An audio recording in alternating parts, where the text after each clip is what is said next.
Nouvelle édition des Ch'tis de sortie sur BFM Grand Lille et Grand Littoral. Ravi de vous retrouver cette semaine. Aujourd'hui, on vous emmène à la Camellerie à Feigny, le plus grand élevage de chameaux et de dromadaires en France. À la fin du mois, ces animaux iront à Paris représenter le Nord au Salon de l'Agriculture. Découvertes et rencontres avec Julien Job, leur propriétaire. On retrouvera aussi Fabienne de la librairie Place Ronde à Lille pour le coup de cœur livre de la semaine 555. Enfin, plusieurs idées sorties qui vous seront proposées par Xavier Silly. Kiwi, Dino, Galilée, ils font partie des 60 chameaux et dromadaires élevés dans le Nord, à Feigny. Le 26 février, certains iront au Salon de l'Agriculture représenter la région. Juste avant leur départ, c'est l'occasion parfaite pour aller leur rendre une visite.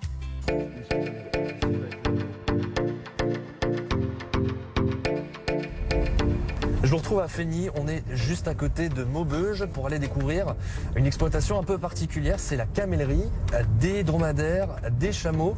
Et on est justement en train de suivre Julien qui est le propriétaire des lieux. Il va nous emmener à la découverte de ces animaux un peu particuliers. Il y en a énormément, alors allons-y.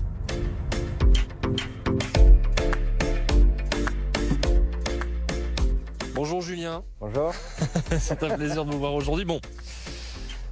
On voit que je viens de la ville, hein. J'ai mis mes belles chaussures alors qu'on est dans la boue. Merci pour les bottes, hein. Je pense que ça va être nécessaire. Alors expliquez-moi aujourd'hui, ça va se passer où? C'est directement dans la grange à l'intérieur? Les animaux sont à l'intérieur, maintenant ils sortent dans la journée. L'hiver c'est une période qui n'est pas du tout touristique, mais c'est une période de travail intense puisqu'on a toutes les naissances, on a toutes les reproductions à faire pour l'année prochaine. On a l'entretien des animaux, oui, c'est une grosse période. Et en plus, on s'ajoute à ça maintenant la préparation du salon. La préparation du salon. Bon, écoutez, on va parler de tout ça. On va y aller tout de suite.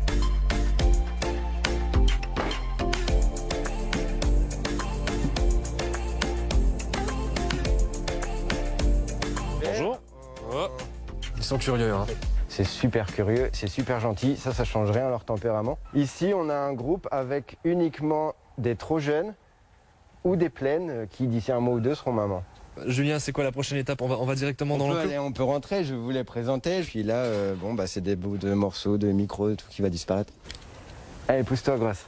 Je me fais toujours avoir à chaque fois. Dromadaire, chameau. Comment on peut faire la différence entre les deux? On compte les bosses. Chameau, 2 syllabes, paire, 2 bosses. Dromadaire, syllabe impair, 1 bosse. Les dromadaires, il y a une hiérarchie, mais super cool. Ils disent bonjour en se sentant comme ça. Donc je pense que là, on est en train d'être intégré dans le troupeau pour la journée, simplement. D'accord, ok. Donc il y a quand même des rapports de dominant-dominé. Hein, Galilée? Je sens qu'il y a une phase d'intimidation.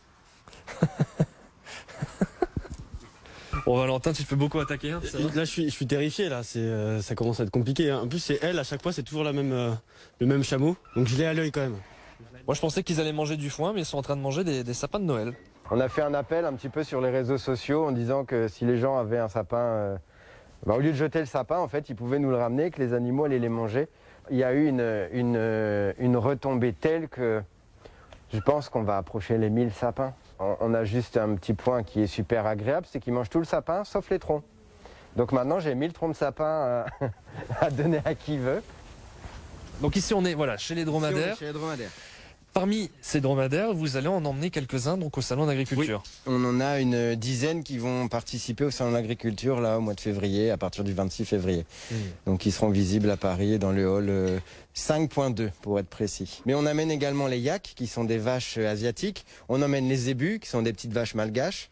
Et on emmène les watusi qui sont des vaches africaines. Où est-ce qu'on va maintenant? Est-ce qu'on continue le tour? Là, je peux vous montrer ce que c'est qu'un mâle adulte en pleine reproduction qui surveille son troupeau, si vous voulez. D'accord, mais que de l'extérieur, hein. Cette fois-ci on rentre pas. Ah, on rentre pas là, ça c'est pas possible.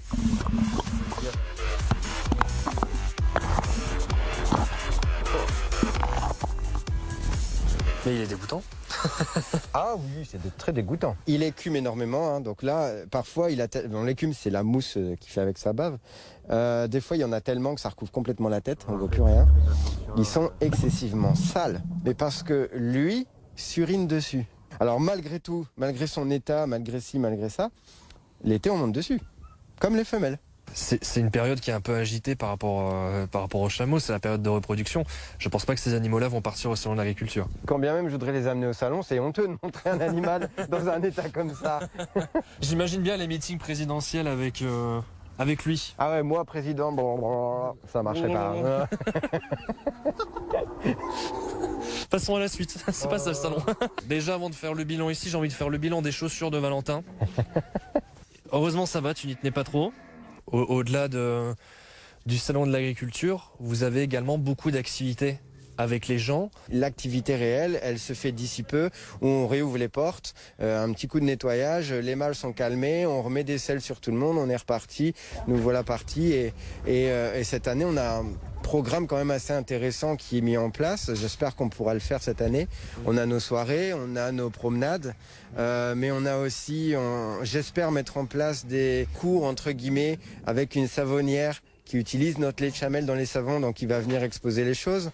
On a nos danseuses orientales qui viennent l'asseoir, qui vont proposer des mini-cours, entre guillemets, à des dates bien précises sur la journée. En fait, si le temps le permet, à partir de mi-avril, c'est réouvert. Voilà. Donc c'est ouvert sur rendez-vous, mais on a sur notre site internet tout un planning des dates qui sont proposées. Merci beaucoup Julien de nous avoir fait découvrir la camellerie. Avec plaisir. Direction la librairie Place Ronde à Lille pour le coup de cœur livre de la semaine. Bonjour Fabienne. Bonjour Rémi. Cette semaine, vous nous proposez un livre musical à 555, une œuvre d'Hélène Gestern, la découverte d'une partition ancienne et d'une note oubliée. C'est un polar musical dans lequel je me suis sentie extrêmement bien. Il y a les odeurs des bois, il y a le son de la musique, il y a des personnages très attachants et il y a surtout la très belle plume d'Hélène Gestern. Et bien là, elle nous replonge dans la musique, au milieu également des collectionneurs d'art, puisque cette partition qui est retrouvée dans un étui de violoncelle va évidemment avoir de l'intérêt pour des collectionneurs. Je ne peux pas vous dire si elle existe ou pas, cette 556e sonate de Scarlatti. Mais je vous invite vivement à le lire parce que c'est vraiment un excellent moment de lecture. Quelques idées sorties dans le Nord et le Pas-de-Calais ce week-end, c'est avec Xavier Silly. Bonjour Xavier. Bonjour Rémi. On va d'abord commencer avec de la culture geek.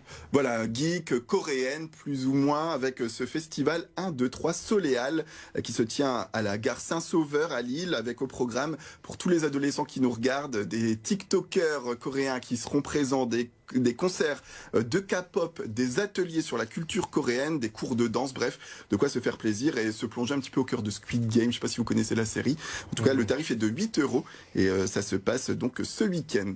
Une toute autre idée, on passe dans un tout autre domaine pour les amateurs d'histoire.